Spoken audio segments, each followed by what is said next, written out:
नमस्कार, कैसे हैं आप?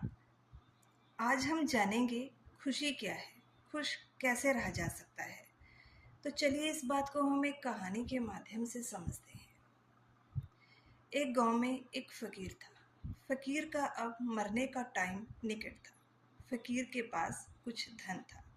फ़कीर ने घोषणा करी कि वो ये धन गांव के सबसे गरीब आदमी को देना चाहता है।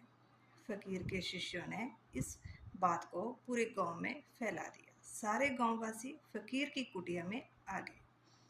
फ़कीर ने उनमें से किसी को गरीब नहीं माना। फ़कीर ने एक-एक को जांचा और कहा, नहीं, तू नहीं, नहीं, तू भी नहीं। ऐसे सुबह से दोपहर हो गई, फ़कीर ने किसी को अपना धन नहीं दिया।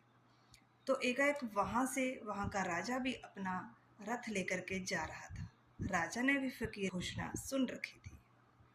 जैसे ही राजा वहां अपना रथ लेकर के पहुंचा, फकीर ने अपनी धन की पोटली राजा के रथ की ओर फेंक दी।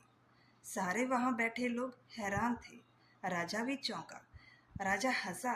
राजा ने कहा, पागल हो गया है क्या? सबसे गरीब आदमी को देने की घोषणा की थी और सबसे अमीर आदमी को दे रहा है। फकीर मुस्कुराया। फकीर ने कहा, जिनके पास कम वस्तुएं हैं उनकी गरीबी भी कम है, और जिनके पास ज़्यादा वस्तुएं हैं उनकी गरीबी भी ज़्यादा है।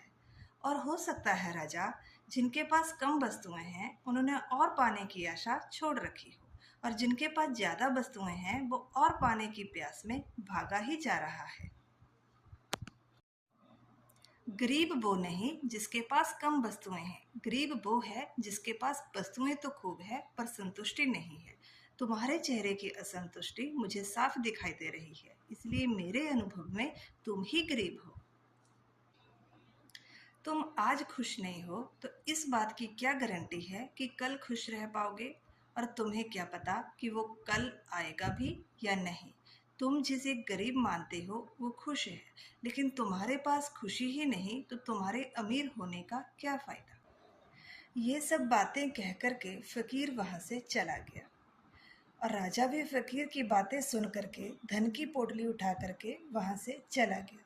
शायद राजा के लिए इस धन की कीमत राजा के पास जो धन था उससे ज्यादा थी। अब राजा समझ चुका था। पर क्या आप समझ चुके हैं? हमारी अमीरी का संबंध धन से नहीं, हमारी अमीरी का संबंध संतुष्टि से है, हमारी प्रसन्नता से है। धन्यवाद।